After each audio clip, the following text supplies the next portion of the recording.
Assalamualaikum warahmatullahi wabarakatuh. Perkenalkan, nama saya Lina Yulianti dari semester 3A. Di sini saya akan meresum buku teman saya yaitu Khalil Zulian Azhar semester 3C. Jadi, buku ini berjudul Hukum Administrasi Negara edisi revisi dengan penulis Dr. Ridwan HR, diterbitkan pada tahun 2014. Penerbitnya yaitu PT Raja Grafindo Persada. Kota terbitnya yaitu di Jakarta, dengan pembahasan dalam bab 2 kedudukan, kewenangan, dan tindakan hukum pemerintah. Secara historis, pemerintahan berdasarkan undang-undang itu berasal dari pemikiran hukum abad ke-19 yang berjalan seiring dengan keberadaan negara hukum klasik atau negara hukum liberal, dan dikuasai oleh berkembangnya pemikiran hukum legalistik, positivistik, terutama pengaruh aliran hukum legisme yang menganggap hukum hanya apa yang tertulis dalam undang-undang.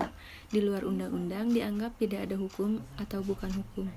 Oleh karena itu, undang-undang dijadikan sebagai sendi utama penyelenggaraan kenegaraan dan pemerintahan. Dengan kata lain, asas legalitas dalam gagasan negara hukum liberal memiliki kedudukan sentral atau sebagai suatu fondamen dari negara hukum.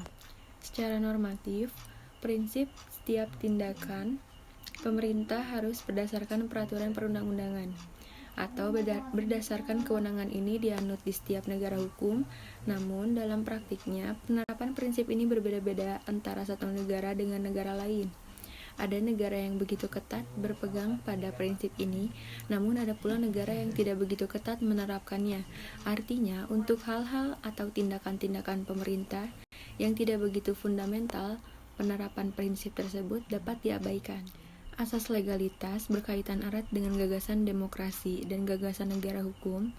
Demokrasi menuntut agar setiap bentuk undang-undang dan berbagai keputusan mendapatkan persetujuan dari wakil rakyat dan sebanyak mungkin kepentingan rakyat. Penyelenggaraan yang didasarkan pada asas legalitas dan didasarkan pada undang-undang dalam praktiknya tidak mencukupi, apalagi di tengah masyarakat yang memiliki dinamika yang tinggi. Hal ini dikarenakan hukum tertulis selalu mengandung kelemahan-kelemahan. Telah disebutkan bahwa asas legalitas merupakan dasar dalam setiap penyelenggaraan kenegaraan dan pemerintahan. Dengan kata lain, setiap penyelenggaraan kenegaraan dan pemerintahan harus memiliki legitimasi, yaitu kewenangan yang diberikan oleh undang-undang. Dengan demikian, substansi asas legalitas berwenang, yakni kemampuan untuk melakukan tindakan-tindakan hukum tertentu. Nah, lalu pemerintah atau administrasi negara adalah sebagai subjek hukum, sebagai Drager van der Rechten en Plichten atau pendukung hak-hak dan kewajiban-kewajiban. Sebagai subjek hukum, pemerintah sebagaimana subjek hukum lainnya melakukan berbagai tindakan, baik tindakan nyata maupun tindakan hukum. Cukup sekian yang bisa saya sampaikan. Mohon maaf bila ada kesalahan. Wassalamualaikum warahmatullahi wabarakatuh.